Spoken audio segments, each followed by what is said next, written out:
Good morning Odisha. आज February 12 तारीख गुरुवार 30 गुरुत्वपूर्ण न्यूज उपरे आसंतु नजर पकाइबा। आपण मानक भल पाइबा स्वरूप गोटे गोटे लाइक निश्चित भाव रखिदेवे।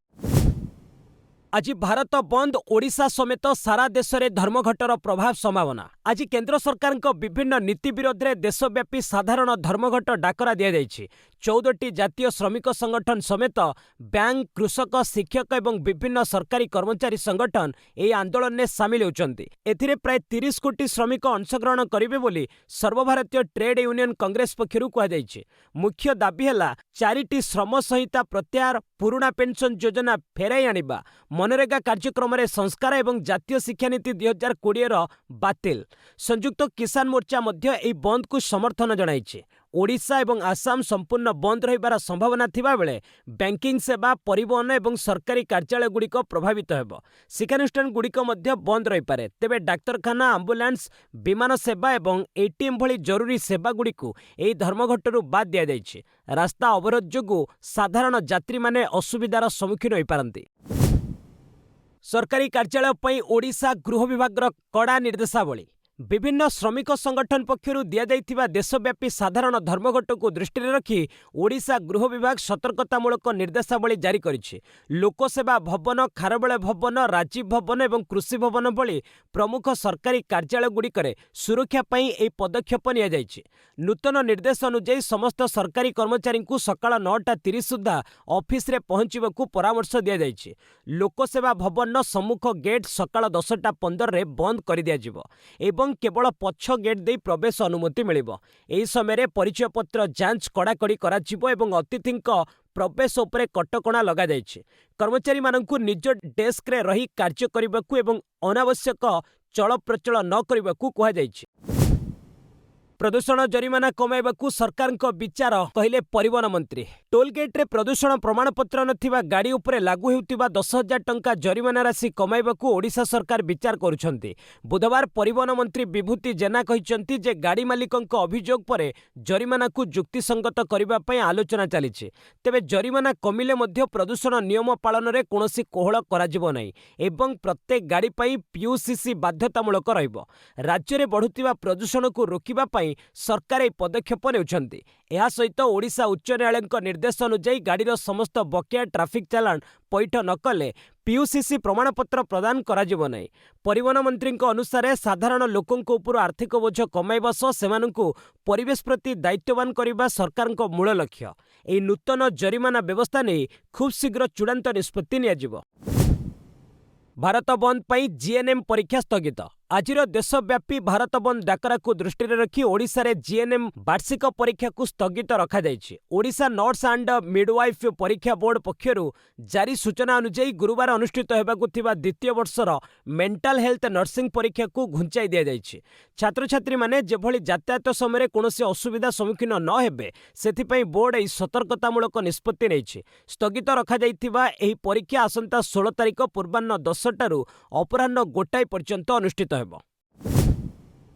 जातीय संगीत पूर्वरु गान हेबो वंदे मातरम ठिया हेबा बाध्यतामूलक जारी हेला निर्देशावली। जातीय संगीत वंदे मातरम को नहीं केंद्र सरकार नुआ मार्गदर्शिका जारी करिसेंती। केंद्र गृह मंत्रणालय नूतन निर्देशावली अनुଯାयी एणिकी वंदे मातरम पई ठिया हेबा बाध्यतामूलक हेबो। सरकारी कार्यक्रम किंबा स्कूल ले संपूर्ण 6 छंद विशिष्ट 3 मिनिट 10 सेकेंडर जातीय संगीत बाजिबो।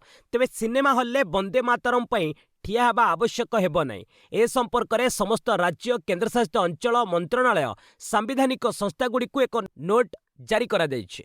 10 पृष्ठार निर्देश रे गृह मंत्रणालय स्पष्ट करिछि जे जदि जातीय संगीत वंदे मातरम एवं जातीय गीत जनगणन एकाठी गान करा जिवो तेबे वंदे मातरम को आग गाइबाकू पड़िबो। एही समय गीत गाउथिबा किंबा शुणुथिबा व्यक्ति को सावधान मुद्रा रे छिड़ा हेबाकू पड़िबो। सबुठारु बड़ प्रतिरक्षा चुक्ति भारत किणिबो आउ 114टी राफेल युद्ध विमान। भारतीय वायुसेनार शक्ति वृद्धि पई केंद्र सरकार एक ऐतिहासिक पदक्षेप नेछंती। फ्रांस ठारू प्राय 3.25 लाख कोटी टंका विनिमय रे आउ 114टी अत्याधुनिक राफेल युद्ध विमान किणिबाकू निष्पत्ति होईछि। एहा भारत इतिहास रे सबुठारु बड़ प्रतिरक्षा डील हेबाकू जाउछि। प्रतिरक्षा मंत्रणालय चलित सप्ताह रे प्रस्ताव को अनुमोदन देई पारे। फ्रांस राष्ट्रपति एमानुएल माक्रोन को आसंता भारत गस्त समय यह चुक्ति स्वाक्षरित होबार संभावना रही। मेक इन इंडिया अभियान अधीन प्राय 100टी विमान भारत में निर्माण करा जिवो। एही चुक्ति पर भारत विश्वर सर्वाधिक राफेल व्यवहारकारी विदेशी राष्ट्र हेब। सूचनायोग्य जे पूर्वरु भारत 36टी राफेल किनिथिबा बेले एबे 26टी नौसेना संस्करण मध्ये अणाजिवो। 2030 सुद्धा समस्त युद्ध विमान भारतीय वायुसेना रे सामिल हेबा पई लक्ष्य रखा जायछि। सीबीएसई द्वादश श्रेणीर 1 कोटी खातार हेब डिजिटाल जांच। चलित थर सीबीएसई द्वादश श्रेणीर 17 लक्षर अधिक छात्र छात्री परीक्षा खाता को ऑनस्क्रीन मार्किंग सिस्टम रे जांच करा जिवो। एही परीक्षा आसंता 17 तारिख रु एप्रिल 10 पर्यंत चलिबो। एहा परे खाता जांच हेबा आरंभ हेबो। एथिपई प्रत्येक छात्र छात्री उत्तर पृष्ठा को स्कान करी सिस्टम रे अपलोड करा जिवो। प्राय कोटिए कॉपीर 32 कोटी पृष्ठा स्कान करी अपलोड हेबो। परीक्षक डिजिटाल कॉपी को जांच करी नंबर देबे। अन्य पक्षरे सीबीएसई 10म श्रेणी खातार जांच पूर्व भली कागज रे हेबो। सीबीएसई रो परीक्षा नियंत्रक स्वयं भरद्वाज कहिसंती जे एही नुआ व्यवस्था रे उत्तर खातार परिवहन रे लागुथिबा समय एवं खर्च बंचिबो। शिक्षक निज स्कूल रे रही खातार मूल्यांकन करिवे। एहा द्वारा शिशुंक नियमित शिक्षा प्रभावित हेबो नै। ट्रंप नेतान्याहू भेट ईरान और गाजा प्रसंग में व्हाइट हाउस रे गुरुत्वपूर्ण आलोचना। अमेरिका राष्ट्रपति डोनाल्ड ट्रंप एवं इस्राएल प्रधानमंत्री बेंजामिन नेतान्याहू बुधवार व्हाइट हाउस रे भेट होइचंती। एही बैठक रे मुख्यतः ईरान परमाणु कार्यक्रम एवं क्षेपणास्त्र क्षमता उपर आलोचना होइছে। ईरान सो कोनोसी भी चुक्ति रे तार बालिस्टिक मिसाइल कार्यक्रम और आतंकवादी गोष्ठी को समर्थन उपरे कड़ा कटकणा लगाइबाकू नेतान्याहू दाबी करिसंती। ट्रंप कहिसंती जे ईरान पाखरे परमाणु अस्त्र किंबा मिसाइल रहिबा उचित नुहे। जदि कोनोसी समाधान न बाहरे तेबे अमेरिका कठोर सामरिक पदक्षेप ग्रहण करिपारे बोली से चेतावनी दैछंती। एथिसह गाजारे युद्धविरति प्रसंग रे मध्ये आलोचना होइतिला। तेबे वेस्ट बैंक रे इस्राएल बसती स्थापन और जमी अख्तियार नीति को ट्रंप विरोध करिसंती। अन्यपटे ईरान निजर मिसाइल क्षमता उपरे कोनोसी बुझामणा करिबो नाही बोली स्पष्ट करिছে। मध्यप्राच्य रे शांति प्रतिष्ठा पई एही बैठक बेस गुरुत्वपूर्ण मने करा जाउछि। भारत सह वाणिज्य चुक्ति पर अमेरिकार यूटर्न पीओके और ऑक्साई चीन को नहीं मत बदलाइला। निकटरे भारत सह वाणिज्य चुक्ति पर अमेरिका एक बड़ यूटर्न करिছে, जहां अमेरिकार दोमुआ नीति को पदारे पकाइছে। वाणिज्य चुक्ति पर अमेरिका जारी करिथिबा भारत मानचित्र को एबे डिलीट कर देछि। एही मानचित्र रे पाकिस्तान अधिकृत कश्मीर तथा पीओके एवं ऑक्साई चीन को भारतर अंश भावे देखा जाइथिला। गत 7 तारिख रे भारत सह वाणिज्य चुक्ति पर अमेरिकीय वाणिज्य प्रतिनिधि कार्यालय पक्षरु एही मानचित्र जारी करा जाइथिला, जहां सेतबळे अनेकंकु आश्चर्यचकित करिथिला। कारण एहा पूर्वरु वाशिंगटन डीसी रो मानचित्र रे पीओके को पृथक भावे दर्शा जाइथिला। एही नूतन मानचित्र वितर्क सृष्टि करिथिला। पाकिस्तान और चीन पक्षरु एहा प्रतिवाद मध्य करा जाइथिला। शेषरे वितर्कर अंत घटाई अमेरिकीय वाणिज्य प्रतिनिधि कार्यालय एहार सरकारी सोशल मीडिया अकाउंट रु पोस्ट को संपूर्ण भावे डिलीट कर दैछि।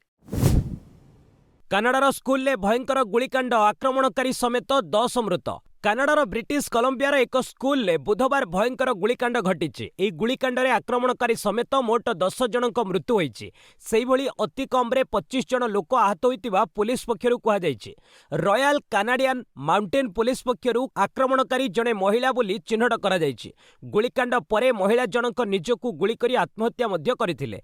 तेणु पुलिस ए आक्रमण को आत्मघाती बोली कहिछि। पुलिस कहिछि जे 6 जनक मृतदेह स्कूल परिसर रु मिलिछि। सेहिभଳି निकट बासभवन आउ 2 जन को मृत अवस्था उद्धार करा जाइछि। अन्य जने हॉस्पिटल नेबा बाटरे प्राण हराइछन्ति। तेबे स्कूल कर्मचारी और छात्रंक समेत 100 जन को सुरक्षित भावे पुलिस उद्धार करिबारे सफल होइछि। एही घटना परे स्कूल को 1 सप्ताह लागि बंद कर दिया जाइछि। पुलिस आक्रमण पछर कारण खोजिबा लागि तदंत जारी रखिछि। लोकसभा शिल्प संपर्क संहिता संशोधित बिल 2026 आगत। केंद्र श्रम और नियुक्ति मंत्री मनसुख मांडव्य बुधवार लोकसभा शिल्प संपर्क संहिता बिल 2026 आगत करिसेंती। संसद रे शून्यकाल चलिथिबा समय रे सेही बिल को गृह रे उपस्थापन करथिले। एही बिल माध्यम रे शिल्प क्षेत्र रे प्रचलित श्रम नियम गुड़िकरे आवश्यक संस्कार और परिवर्तन आनिबा पई सरकार लक्ष्य रखिसेंती। श्रमिक मानक कल्याण, मालिक और श्रमिकंक मध्य सुसंपर्क बजाय रखिबा एवं शिल्प विवादर सरल समाधान दिगरे एही संशोधन ଗୁରୁତ୍ୱପୂର୍ଣ୍ଣ ଭୂମିକା ଗ୍ରହଣ କରିବ ବୋଲି ଆଶା କରାଯାଉଛି। ଏହି ବିଲ୍ ଉପରେ ଆଗାମୀ ଦିନରେ ଗୃହରେ ବିସ୍ତୃତ ଆଲୋଚନା କରାଯିବ। ଏହା ଶିଳ୍ପ କ୍ଷେତ୍ରରେ ବ୍ୟବସାୟିକ ସୁଗମତା ଏବଂ ଶ୍ରମିକଙ୍କ ସ୍ୱାର୍ଥ ମଧ୍ୟରେ ସନ୍ତୁଳନ ରକ୍ଷା କରିବାରେ ସହାୟକ ହେବ। आज बांग्लादेश संसदीय निर्वाचन भोट देवे 12.77 कोटी अधिक भोटर। बांग्लादेश रे 13तम जातीय संसदीय निर्वाचन गुरुवार अनुष्ठित होगाकू जाउछि। निर्वाचन कमिशनर तथ्य अनुसार देशर 300 रु 299 संसदीय आसन ने मोट 1994 जन प्रार्थी एथर प्रतिद्वंदिता करुछन्ति। जणे प्रार्थी मृत्यु लगी गोटे निर्वाचन मंडली रे भोटदान स्थगित रखा जाइछि। एथि मध्यरु 256 जन स्वाधीन प्रार्थी रहिछन्ति। एथर निर्वाचन ने 12.77 कोटी अधिक बांग्लादेशी नागरिक मतदान साब्यस्त करिवे बोली जणा पड़िछि। जेउथिरे 6.48 कोटी पुरुष और 6.28 कोटी महिला भोटर रहिछन्ति। सारा देश में एथिलागी मोट 42,779 मतदान केन्द्र स्थापन करा जाइछि। सर्वे रिपोर्ट अनुसार एथर निर्वाचन में बीएनपी नेतृत्वाधीन मेंटर पल्ला भारी रही। बीएनपी 292 आसन में प्रतिद्वंदिता करुछि। पूर्वतन प्रधानमंत्री खालेदा जिया पुओ तारिक रहमान बीएनपी प्रधानमंत्री प्रार्थी रहिछन्ति। पाकिस्तान प्रतिरक्षा मंत्री टिप्पणी आमको टॉयलेट पेपर भली व्यवहार करिछि अमेरिका। सांप्रतिक समय रे पाकिस्तान जो अमेरिका को चाटुकार करि आसुछि सेही अमेरिका विरुद्ध रे प्रतिवादर स्वर एबे तीव्र करिछि।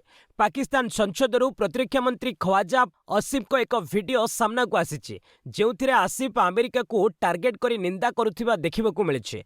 आसिफ कहिसंती जे अमेरिका टॉयलेट पेपर ठारू आहुरी खराब व्यवहार पाकिस्तान सह करिछि। पाकिस्तान को व्यवहार करे कार्य हासिल परे फोपाड़ी देछि। निज स्वार्थ परिवर्ते अन्य देशक हस्तक्षेप जोगु पाकिस्तान सर्वदा संघर्ष रे पसिछि। एहा सबुठारु बड़ भूल थिला। एथिलागी देशर विपुल क्षति हेबा सह बहुमूल्य देबाकू पड़िछि। अमेरिका लगी अफगानिस्तान संघर्ष रे पसिबा भूल थिला। एठारे जिहादर अपव्यवहार करा जायथिला जहार फल पाकिस्तान आज जाए भोगुछि बोली आसिफ क्षोभर सह कहिसंती। वायुसेनार शक्ति प्रदर्शन पोखरान ने आयोजित हेब वायु शक्ति 2026। चलित मास 26 तारिख रे राजस्थान पोखरान ठारे भारतीय वायुसेना पक्षरु बृहत समरावेश वायु शक्ति 2026 अनुष्ठित हेब। एथिपाई 24 तारिख रे एक पूर्ण प्रस्तुति बा रिहर्साल कराजिबो। वायुसेनार उपमुख्य एयर मार्शल नागेश कपूर को सूचना अनुसार यह अभ्यास रे 120 रु अधिक युद्ध सरंजाम नियोजित हेब। एथिरे 77 युद्ध विमान राफेल सुखोई मिराज 2000 तेजस 43 हेलिकप्टर एवं 8 परिवहन विमान सामिल होई निजर शक्ति प्रदर्शन करिवे। एही समराभ्यास माध्यम ऑपरेशन सिंदूर सफलता एवं आतंकवाद विरोध में भारतर कड़ा चेतावनी को उपस्थापन कराजिबो। भारतीय सेना सह मिलित कार्यानुष्ठान व्यतीत एथिरे आकाश स्पाइडर एवं लोइटरिंग म्यूनिशन भली अत्याधुनिक अस्त्रशस्त्रर प्रदर्शन हेब। एथिसह विपर्यय परिचालना एवं उद्धार कार्य वायुसेनार दक्षता को मध्य देखिबाकू मिलिबो। नीति आयोग प्रस्ताव प्रदूषण मुक्त परिवहन पर रोडमैप। परिवहन क्षेत्रु निर्गत होतिबा प्रदूषण को रोकिबा पई नीति आयोग एक नूतन रोडमैप प्रस्तुत करिसेंति। एही प्रस्ताव अनुसार देशरु प्रदूषणकारी डीजेल गाड़ी गुडी को पर्यायक्रमे हटाइबा पई लक्ष्य रखा जाइछि। एहा बदल रे सीएनजी हाइब्रिड एवं इलेक्ट्रिक गाड़ी भली परिवेश अनुकूल ज्ञानकौशल आपणाइबाकू गुरुत्व दिया जाइछि। 2070 सुद्धा परिवहन क्षेत्र को संपूर्ण नेट जीरो करिबाकू ए योजना प्रस्तुत होइछि। आगामी दिन में बायोफ्यूएल फ्लेक्स फ्यूएल एवं बायो सीएनजी व्यवहार वृद्धि करा जाई शेष में संपूर्ण शून्य निर्गमन गाड़ी चलाचल उपरे ध्यान दियाजिबो। वर्तमान सड़क परिवहन 80% अधिक जीवाश्म इंधन उपरे निर्भरशील। ए निर्भरशीलता कमाइबा पई इंधन दक्षता बा सीएफई नियम को मध्य अधिक कड़ाकड़ी कराजिबो। ए पदक्षेप भारतर जलवायु लक्ष्य हासिल करिबारे बेस सहायक हेबो बोली रिपोर्ट रे कहा जाइछि। यूपीएससी परीक्षार्थी को भूल संशोधन पर मिलिबो सुजोग। केंद्रीय लोकसेवा आयोग यूपीएससी पक्षरु सिविल सर्विसेज एवं भारतीय वन सेवा परीक्षा 2026 पर आवेदन करिथिबा प्रार्थी निमंते एक गुरुत्वपूर्ण सूचना जारी करा जाइछि। आवेदन पत्र दाखल समय कोनोसी भूल करिथिबा प्रार्थी को संशोधन पर आयोग एक सुजोग प्रदान करिवे। एथिपई एक 3 दिनिया करेक्शन विंडो खोला जिवो। ऑनलाइन आवेदन प्रक्रिया शेष हेबा परे एही सुविधा उपलब्ध हेबो। एहा द्वारा प्रार्थी माने निजर साधारण आवेदन फॉर्म एवं परीक्षा आवेदन फॉर्म रे आवश्यक परिवर्तन करि परिबे। तेबे केउ तारिखरु एही विंडो खोलिबो एवं केउ सब तथ्य संशोधन करा जाई पारिबो सेनी सविशेष निर्देशावली खूब शीघ्र यूपीएससी रो ऑफिशियल वेबसाइट रे प्रकाश पाइबो। परीक्षार्थी माने सेथि पई वेबसाइट उपरे नजर रखिबाकू परामर्श दिया जायछि। नासार आर्टेमिस 2 चंद्र अभियान विलंब मार्च को घुंचिला उत्क्षेपण। 50 वर्ष पर मनीष को पुणी चंद्र को पठाइबा पई नासा पक्षरु प्रस्तुत ऐतिहासिक आर्टेमिस 2 अभियान बाधाप्राप्त होईछि। रॉकेट रे तरल हाइड्रोजन लीक जोगु फेब्रुआरी 8 रे हेबाकु थिबा उत्क्षेपण को आसंता मार्च मास पर्यंत घुंचाई दिया जायछि। लॉन्च पूर्वरु करा जाउथिबा रिहर्सल समय रे एई वैषयिक त्रुटि देखा देइथिला। एथिसह जोगाजोग एवं प्रेशराइजेशन ने मध्य किछि समस्या परिलक्षित होइतिला। सूचनायोग्य जे पूर्वरु आर्टेमिस 1 अभियान समय रे मध्य समान हाइड्रोजन लीक समस्या देखा देइथिला। एई 10 दिनिया अभियान रे 4 जन महाकाशचारी Reid Wiseman, Victor Glover, Christina Koch एवं जेरेमी हानसेन चंद्र प्रदक्षिण करिवार कार्यक्रम रहिछि। गूगल क्रोम 145 लॉन्च पुणी फेरिला जेपीजी एक्सेल सपोर्ट। गूगल एहार वेब ब्राउजर क्रोम 145 रो स्टेबल वर्जन उन्मोचन करिछि। ए नूतन अपडेट रे जेपीजी एक्सेल इमेज सपोर्ट पुणी थरे फेरिछि। सूचनायोग्य जे 2022 मसिया रे गूगल एई फॉर्मेट को क्रोम रो हटाई देथिला, किंतु 2026 रे एकु पुणी शामिल करा जायछि। सुरक्षा तथा मेमोरी सेफ्टी को गुरुत्व देई गूगल एथर C++ बदल रे रस्ट आधारित जेएक्सएल आरएस डिकोडर व्यवहार करिछि। वर्तमान पई एई फीचर को एनेबल जेएक्सएल इमेज फॉर्मेट फ्लैग व्यवहार करी सक्रिय करा जाय परिबो। विंडोज, मैक एवं लिनक्स व्यवहारकारी पई उपलब्ध एई ब्राउजर रे अन्य अपडेट मध्य रहिछि। आकाश एयर रू सह प्रतिष्ठाता प्रवीण आयर को इस्तफा। भारतीय विमान सेवा संस्था आकाश एयर एक बड़ परिवर्तन देखा मिली। कंपनीर सह प्रतिष्ठाता तथा मुख्य वाणिज्य अधिकारी प्रवीण आयर निज पदवी इस्तफा देते। 3 वर्षरू कम समय कार्यकाल समय यह कंपनीर द्वितीय हाई प्रोफाइल एक्जिट। प्रवीण को स्थान में अन्यतम सह प्रतिष्ठाता आनंद श्रीनिवासन को नूतन सीओ भाव दायित्व दि जाइछि। कंपनीर प्रतिष्ठाता तथा सीओ विनय दुबे प्रवीण को अवदान को प्रशंसा करने सह श्रीनिवासन को नूतन भूमिका कंपनीर अभिवृद्धि में सहायक हेबो बोली आशा प्रकट करिसेंति। एही घटना रे दिनक पूर्वरु जीएसटी अधिकारी माने व्यवसायिक जांच पई आकाश एयर रो कार्यालय परिदर्शन करथिले। स्वर्गत राकेश झुंझुनवाला परिवार द्वारा समर्थित एही एयरलाइन वर्तमान भारतीय विमान चलाचल बजार रे 5% अंशदान रही। एही अदल बदल कंपनीर भविष्यत रणनीति पई गुरुत्वपूर्ण मने करा जाउछि। गूगल कर्मचारी को ऑफर एआई आपणाओ नचे स्वेच्छाकृत अवसर नियो। गूगल मातृ कंपनी अल्फाबेट 2025 वर्ष में $400 बिलियन रेकर्ड राजस्व हासिल करिछि। एहा सत्ते कंपनी यार ग्लोबल बिजनेस ऑर्गेनाइजेशन यूनिट कर्मचारी मानक पई एक स्वेच्छाकृत अवसर योजना घोषणा करिछि। गूगल मुख्य व्यवसाय अधिकारी फिलिप स्किंडलर एक अभ्यंतरीण मेमोरे जणाइछन्ति जे जेउ कर्मचारी माने कंपनीर भविष्यत कृत्रिम बुद्धिमत्ता योजना सह निजकु खाप खुआई पारुनांती से माने आकर्षणीय पैकेज सह विदाय नहीं पारिबे। कंपनी केवल सही कर्मचारी को रखिबाकू चाहूछि जेउ माने एआई को संपूर्ण रूपे ग्रहण करबाकू प्रस्तुत। ए ऑफर मुख्यतः सेल्फ और कॉर्पोरेट विभाग पई उद्दिष्ट, किंतु ग्राहकंक सह सीधासळख जड़ित दल को एथिरु बाद दिया जाइछि। केवल गूगल नुहे बरं अमेजन, मेटा एवं माइक्रोसॉफ्ट भली बड़ टेक कंपनी गुड़िक मध्य एआई को प्राधान्य दे निजर कार्यशैली रे परिवर्तन आणुछन्ति। इंडिगो रे पायलट को पई नुआ सुरक्षा नियम लागू। बुधवार ठारू विमान सेवा संस्था इंडिगो पायलट मानक पई नूतन फ्लाइट ड्यूटी टाइम लिमिटेशन बा कार्य समयसीमा नियम पालन करबा आरंभ करिछि। बेसामरिक विमान चलाचल निर्देशालय पक्षरु एयरलाइंस को मिलिथिबा स्वतंत्र रिहाती अवधि मंगलवार शेष होईछि। 2025 डिसेंबर मासरे प्रबल विमान विभ्राट हजार हजार उड़ान बातिल हेबा कारणरू यात्रीक स्वार्थ रक्षा पई डीजीसीए ए अस्थायी रिहाती प्रदान करिथिला। वर्तमान इंडिगो कर्तृपक्ष जणाइछन्ति जे सेमाने समस्त नूतन सुरक्षा नियम पालन करबाकू संपूर्ण प्रस्तुत अछन्ति। डीजीसीए पक्षरु जारी बयान अनुसार रिहाती समय रे एयरलाइंस रो कार्यकलाप उपरे कड़ा नजर रखा जायतिला। विमान बंदर और ऑपरेशन सेंटर रे अधिकारी मानकू नियोजित करा जाई यात्रीक सुविधा और विमानर सुरक्षित परिचालन तदारक करा जायतिला। ଏହି ପଦକ୍ଷେପ ପାଇଲଟମାନଙ୍କ କାର୍ଯ୍ୟଦକ୍ଷତା ବୃଦ୍ଧି କରିବା ସହ ବିମାନ ଯାତ୍ରାକୁ ଅଧିକ ନିରାପଦ କରିବ ବୋଲି ଆଶା କରାଯାଉଛି। ସାମାନ୍ୟ ହ୍ରାସ ବୃଦ୍ଧି ସହ ବନ୍ଦ ହେଲା ସେନ୍ସେକ୍ସ ଓ ନିଫ୍ଟି। ବୁଧବାର ଭାରତୀୟ ସେୟାର ବଜାରରେ ଏକ ମିଶ୍ରିତ କାରବାର ଦେଖିବାକୁ ମିଳିଛି। ବିଏସ୍ଇ ସେନ୍ସେକ୍ସ 40.28 ପଏଣ୍ଟ ହ୍ରାସ ପାଇ 84,233.64 ଅଙ୍କରେ ବନ୍ଦ ହୋଇଥିବା ବେଳେ ଏନ୍ଏସ୍ଇ ନିଫ୍ଟି 18.70 ପଏଣ୍ଟ ବୃଦ୍ଧି ସହ 25,953.85ରେ ସ୍ଥିର ହୋଇଛି। ବୁଧବାର ପିଏସ୍ୟୁ ବ୍ୟାଙ୍କ ଏବଂ ଅଟୋ ସେକ୍ଟରର ସେୟାର ମୂଲ୍ୟ ବୃଦ୍ଧି ପାଇଥିବା ବେଳେ ଆଇଟି ସେକ୍ଟରରେ ହ୍ରାସ ପରିଲକ୍ଷିତ ହୋଇଛି। ଲାଭବାନ କମ୍ପାନୀଗୁଡ଼ିକ ମଧ୍ୟରେ ଏସ୍ବିଆଇ, ମାରୁତି ସୁଜୁକି, ରିଲାଏନ୍ସ ଏବଂ ଆଇସିଆଇସିଆଇ ବ୍ୟାଙ୍କ ରହିଛନ୍ତି।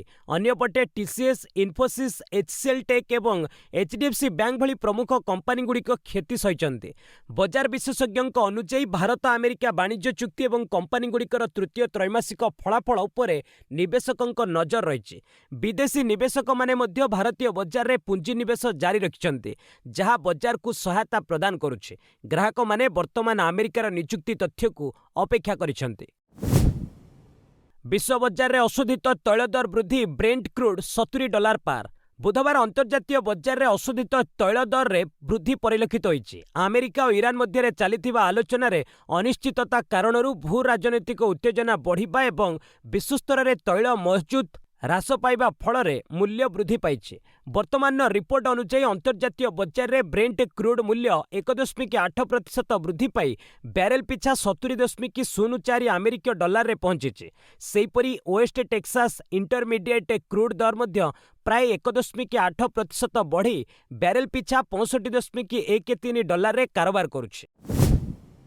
ଏଲିସ୍ ଜାମ୍ପାଙ୍କ ବିଧ୍ୱଂସୀ ବୋଲିଂ ଅଷ୍ଟ୍ରେଲିଆ ବିଜୟୀ। ଟାଇଟଲ ଫେଭରାଇଟ୍ ଅଷ୍ଟ୍ରେଲିଆ ଚଳିତ ଟି-20 ବିଶ୍ୱକପ୍ରେ ବିଜୟରୁ ଅଭିଯାନ ଆରମ୍ଭ କରିଛି। ବୁଧବାର କଲମ୍ବୋର ଆର୍ ପ୍ରେମାଦାସ ଷ୍ଟାଡିୟମରେ ଅନୁଷ୍ଠିତ ଗ୍ରୁପ୍ ସି'ର ଏକ ମ୍ୟାଚ୍ରେ ଅଷ୍ଟ୍ରେଲିଆ 67 ରନ୍ରେ ଆୟର୍ଲାଣ୍ଡକୁ ପରାସ୍ତ କରିଛି। ଟସ୍ ଜିତି ବ୍ୟାଟିଂ କରିଥିବା ଅଷ୍ଟ୍ରେଲିଆ 6 ୱିକେଟ୍ରେ 182 ରନ୍ର ସମ୍ମାନଜନକ ସ୍କୋର କରିଥିଲା।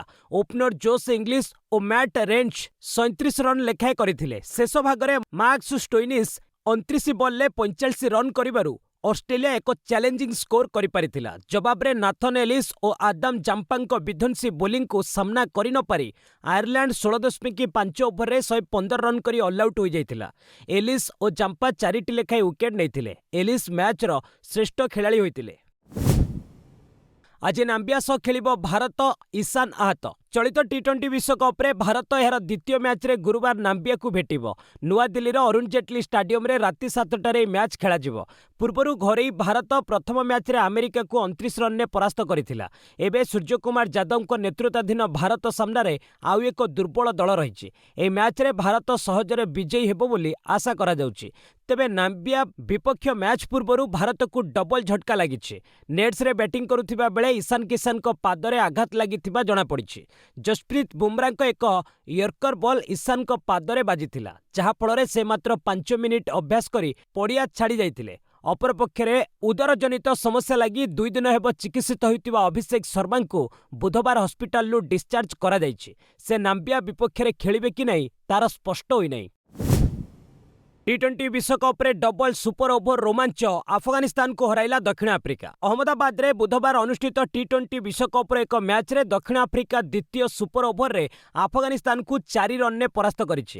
ଟି-20 ବିଶ୍ୱକପ୍ ଇତିହାସର ଏହି ସର୍ବଶ୍ରେଷ୍ଠ ଉତ୍କଣ୍ଠାପୂର୍ଣ୍ଣ ମ୍ୟାଚ୍ ପ୍ରଥମେ ଟାଇ ରହିଥିଲା। ପ୍ରଥମେ ବ୍ୟାଟିଂ କରିଥିବା ଦକ୍ଷିଣ ଆଫ୍ରିକା 6 ୱିକେଟ୍ରେ 187 ରନ୍ କରିଥିଲା। ଜବାବରେ ଆଫଗାନିସ୍ତାନ 19.4 ଓଭରରେ ସମାନ 187 ରନ୍ରେ ଅଲ୍ଆଉଟ୍ ହୋଇଯାଇଥିଲା। ଏହାପରେ ପ୍ରଥମ ସୁପର ଓଭରରେ ଆଫଗାନିସ୍ତାନ 17 ଓ ଦକ୍ଷିଣ ଆଫ୍ରିକା ମଧ୍ୟ ସମାନ 17 ରନ୍ କରିଥିଲା। ଫଳରେ ଦ୍ୱିତୀୟ ସୁପର ଓଭର ଖେଳାଯାଇଥିଲା। ଏଥିରେ ଦକ୍ଷିଣ ଆଫ୍ରିକା 6ଟି ବଲ୍ରେ 23 ରନ୍ କରିଥିଲା। ପରେ ଆଫଗାନିସ୍ତାନ କିନ୍ତୁ ଗୋଟିଏ ୱିକେଟ୍ ହରାଇ 19 ରନ୍ କରି ପରାସ୍ତ ହୋଇଥିଲା। ହକି ପ୍ରୋ ଲିଗ୍ ଭାରତକୁ 3-1ରେ ହରାଇଲା ବେଲଜିୟମ। ରାଉରକେଲା ବିର୍ସା ମୁଣ୍ଡା ହକି ଷ୍ଟାଡିୟମରେ ବୁଧବାର ଅନୁଷ୍ଠିତ ଏଫ୍ଆଇଏଚ୍ ପୁରୁଷ ପ୍ରୋ ଲିଗ୍ ମ୍ୟାଚ୍ରେ ଭାରତ ପରାସ୍ତ ହୋଇଛି। ଏକ ସଂଘର୍ଷପୂର୍ଣ୍ଣ ମୁକାବିଲାରେ ଶକ୍ତିଶାଳୀ ବେଲଜିୟମ 3-1 ଗୋଲ୍ରେ ଆୟୋଜକ ଭାରତକୁ ପରାସ୍ତ କରିଛି। ମ୍ୟାଚ୍ର 23ତମ ମିନିଟ୍ରେ ବେଲଜିୟମର ନେଲସନ୍ ଓନାନା ପ୍ରଥମ ଗୋଲ୍ ଦେଇଥିବା ବେଳେ 29ତମ ମିନିଟ୍ରେ ଭାରତର ଶିଳାନନ୍ଦ ଲାକ୍ରା ଏକ ଚମତ୍କାର ଗୋଲ୍ ଦେଇ ମ୍ୟାଚ୍କୁ ବରାବର ସ୍ଥିତିକୁ ଆଣିଥିଲେ। ତେବେ ଖେଳର ଅନ୍ତିମ ଭାଗରେ ବେଲଜିୟମ ନିଜର ଆକ୍ରମଣାତ୍ମକ ଶୈଳୀ ପ୍ରଦର୍ଶନ କରିଥିଲା। 53ତମ ମିନିଟ୍ରେ ଥୋମାସ କ୍ରୋଲ୍ସ ଏବଂ 57ତମ ମିନିଟ୍ରେ ଅନ୍ନୋ ଭାନ୍ ଡେସେଲ୍ 2ଟି ଗୋଲ୍ ଦେଇ ବେଲଜିୟମର ବିଜୟ ସୁନିଶ୍ଚିତ କରିଥିଲେ। थरहर बॉलीवुड रोहित शेट्टी और रणबीर परे सलमान को बंधु को मिलिला धमक। आजिकाली बॉलीवुड रे अनेक सेलिब्रिटी को धमक मिलिबार खबर शिरोनामा पालटिछि। निकट अतीत रे रोहित शेट्टी रणबीर सिंह को धमक मिलिबा खबर आसीथिला। एबे सुपरस्टार सलमान खान को जड़े घनिष्ठ संपर्कियों को धमक मिलिबा खबर सामना को आसीछि। सलमान को संपर्कियों निकट को आसीथिबा धमकपूर्ण मेल ले टंका दाबी करा जायछि। इमेल पठाइतिबा व्यक्ति निजको बिश्नोई गैंगर सदस्य बोली कहिछि। तथापि सलमान किंबा तांको परिवारर कोनोसी सदस्य विधिबद्ध भावे पुलिस निकटरे अभियोग दाखल करिनांती। तेबे मुंबई क्राइमब्रांच किंतु एई घटनारे तदंत आरंभ करिथिबा जणा पड़िछि। पुलिस जानिबाकू पाइछि जे बिश्नोई गैंग सह जड़ित किछि संदिग्ध व्यक्तिंक मोबाइल लोकेशन अनेक बॉलीवुड सेलिब्रिटींक घर पाखरे ठाब करा जायछि। तेणु पुलिस एई मेल को गंभीरतार सह नै तदंत चलाइछि।